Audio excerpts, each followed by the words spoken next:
मुसळधार पावसामुळे औरंगाबाद जिल्ह्यातल्या नद्या नाल्यांना पूर आलाय। 25 गावांचा संपर्क तुटलाय।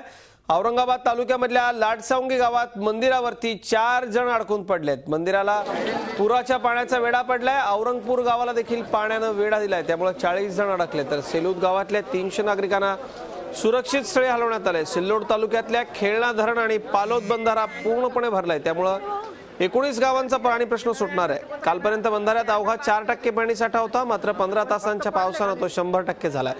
तर कन्नड तालुक्यामध्येही पावसाचा चांगला जोर आहे। कन्नड तालुक्यातल्या ब्राह्मणी, शिवना आणि आंबाडी नदीला पूर आलाय। तर आंबाडी मध्यम प्रकल्प अर्धा भरलाय, त्यामुळे पिण्याच्या पाण्याचा 6 महिन्यांकरताचा प्रश्न सुटलाय।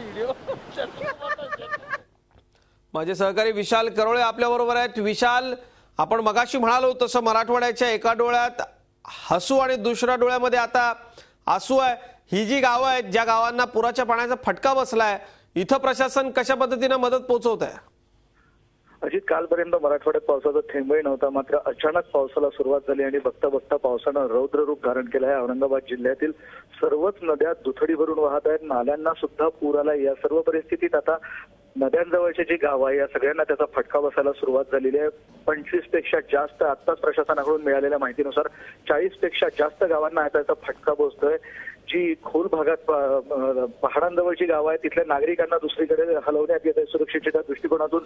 अनेक ठिकाणी पाझर तलाव भरले आणि काही ठिकाणी ते फुटल्याची सुद्धा माहिती मिळते।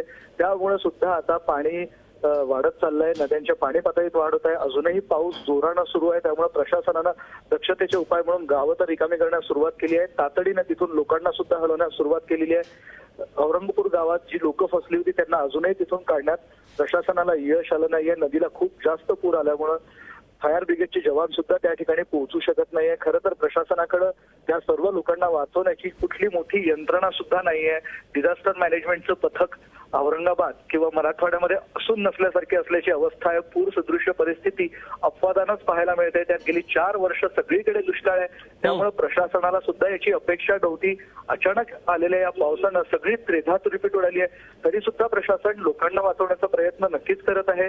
आता हेलिकॉप्टर सुद्धा मागवण्यात आलेले आहे। लाडसावंगी गावात मंदिरावरची 4-5 जण फसलेली आहेत, त्यांना गावकऱ्यांच्या मदतीने काढण्याचा प्रयत्न सुरू आहे, मात्र तोही तोकडा पडतोय। तिथेही हेलिकॉप्टरची गरज भासणार आहे। एकूणच प्रशासनाकडनं प्रयत्न सुरू आहे, मात्र पावसाचा जोरही कायम आहे, त्यामुळे निश्चितच लोकांना सुरक्षितपणे बाहेर काढण्यात अडचणी येत आहे। अजित, धन्यवाद विशाल। आणि खरं अगदी प्रशासन सुस्त होतं, प्रशासनाला अपेक्षा नव्हती असं काही होईल। इतक्या 15 तासात मराठवाड्यातली परिस्थिती पूर्णपणे विरुद्ध झाली आहे। दुष्काळ होता, आता थेट पूरसदृश्य परिस्थिती निर्माण झाली आहे। पण प्रशासनाला आपण शुभेच्छा देऊयात की त्यांनी चांगलं काम करावं, लोकांचा कुणाचा बळी जाऊ नये, कुठेही जास्त नुकसान होऊ नये अशी अपेक्षा करूयात। मात्र समाधान आहे, मराठवाड्यातला पाणी संकट काही प्रमाणात का होईना टळलंय। झी 24 तास रहा एक पाऊल पुढे।